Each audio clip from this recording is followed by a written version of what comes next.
Kalau kita lihat tampaknya gerak langkah IHSG untuk kembali berada di zona hijau tampaknya cukup sulit. Sebetulnya apa saja sih Mas sentimen yang menjadi penggerak utama bursa global dan IHSG? Karena kalau kita lihat tidak hanya IHSG sebetulnya yang tertekan tapi juga bursa Asia kompak berada di zona merah.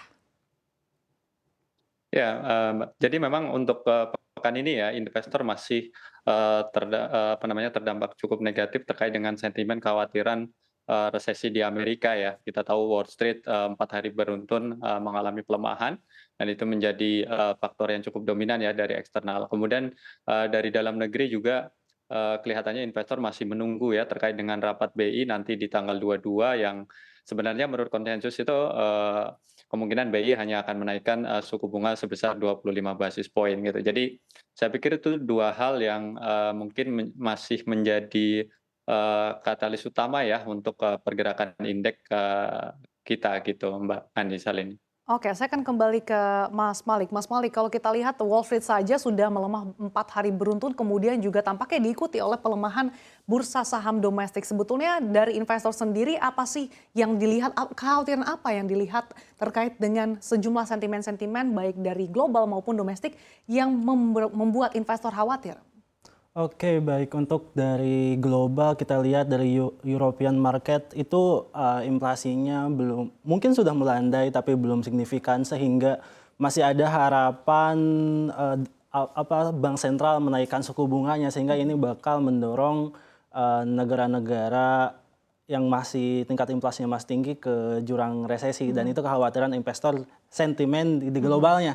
Dan kemudian juga untuk beberapa hari ini dan hari ini keputusan BOJ Bank of Japan buat buat mempertahankan suku bunga, kemudian di sisi lain dia menaikkan yield curve kontrolnya dari 0,25 ke 0,5%. Ini juga menjadi salah satu katalis sell off di pasar saham Asia. Dan untuk di domestiknya seperti yang tadi dibilang Mas Mino, itu salah satunya masih menunggu nanti keputusan BI yang sebenarnya mungkin nanti juga diekspektasikan mulai melonggar di range 25 basis point untuk suku bunga Indonesia. Oke, saya akan kembali ke Mas Mino. Mas Mino, dengan Wall Street yang sudah tertekan bahkan ambles selama 4 hari beruntun, apakah ini mencerminkan sell off atau kepanikan para investor?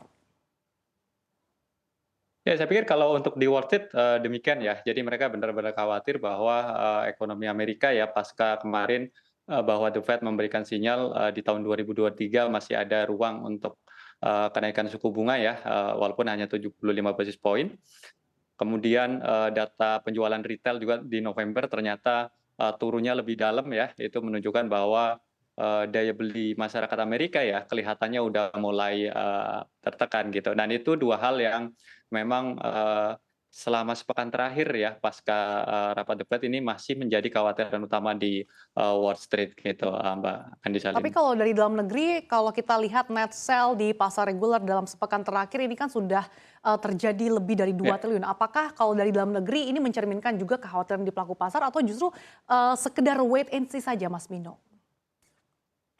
Ya, kalau saya lihat sebenarnya, net sell-nya ini kebanyakan memang, di, saham-saham yang year to date sebenarnya return-nya udah cukup tinggi ya. Mungkin, selain karena faktor tadi dari eksternal, mungkin juga karena adanya faktor profit taking ya. Ini, tentunya karena menjelang akhir tahun dan udah mulai masuk ke musim liburan ya.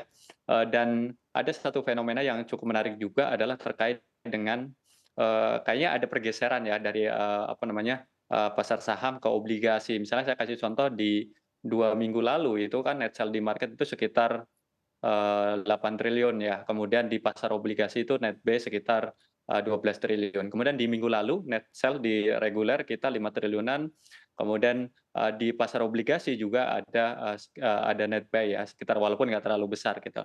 Ini memang ada beberapa hal yang menunjukkan ada sedikit pergeseran juga gitu, Mbak Andisa kali ini. Oke, Mas Malik, sebetulnya pandangan Anda seperti apa sih psikologis investor begitu? Karena kalau kita lihat trennya justru di akhir tahun malah bergeser nih dari pasar saham menuju obligasi. Padahal sebenarnya Desember ini menjadi bulan yang cukup indah atau bisa dibilang bulan of the year begitu. Oke, sebenarnya sama seperti yang tadi dikatakan oleh Mas Mino bahwa ya memang ketika melihat harga-harga saham, khususnya harga saham-saham blue chip gitu, yang dengan market cap-nya bisa menggerakkan IHSG secara keseluruhan itu secara year to date sudah terprice in dan naiknya udah di atas awang-awang lah, udah signifikan, tinggi oke. banget lah ya. Dan tentunya investor pun berusaha untuk mendiversifikasi asetnya gitu. Kita juga ngelihat pasar saham termasuk risk asset kan.